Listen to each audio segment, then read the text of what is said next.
Kilalanin din natin ang mga magkakatunggali naman sa pagka-alkalde ng Maynila. 11 kandidato po ang tumatakbo sa pagka-mayor ng lungsod. Ang 3 sa kanila may karanasan ng maging alkalde o kongresista ng Maynila. Balitang hatid ni JP Soriano.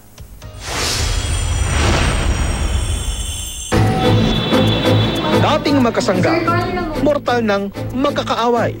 Ngayong eleksyon, muling magtutunggali si Manila Mayor Joseph Erap Estrada at ang pinakamahigpit niyang karibal na si dating Mayor Alfredo Lim.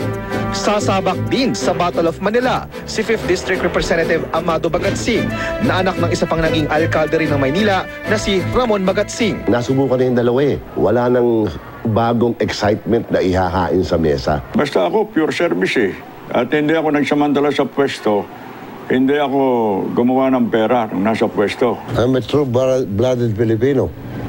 Yung isa Bombay, isa Insik. People knows already what I have done.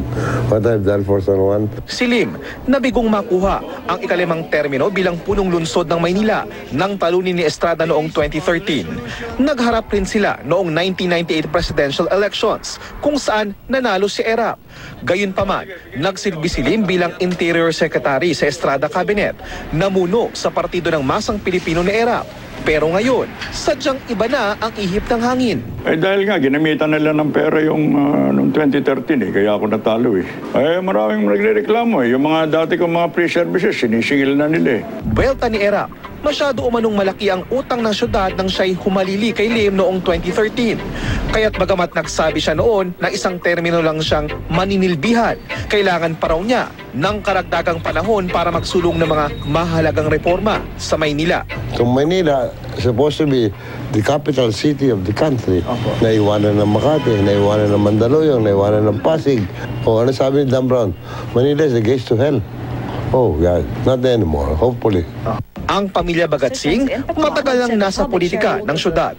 Bagamat sinuportahan daw nila si Estrada noong 2013 mayoralty race laban kay Lim, dismayado raw sila sa pamamalakad ni Erap. Ang choice namin right now, kung hindi ka papasok, hindi ka sasali, is between the devil and the deep blue sea. Wag naman. Panahon na para magbago. Alam mo naman, may panahon na popular yung ALDAP.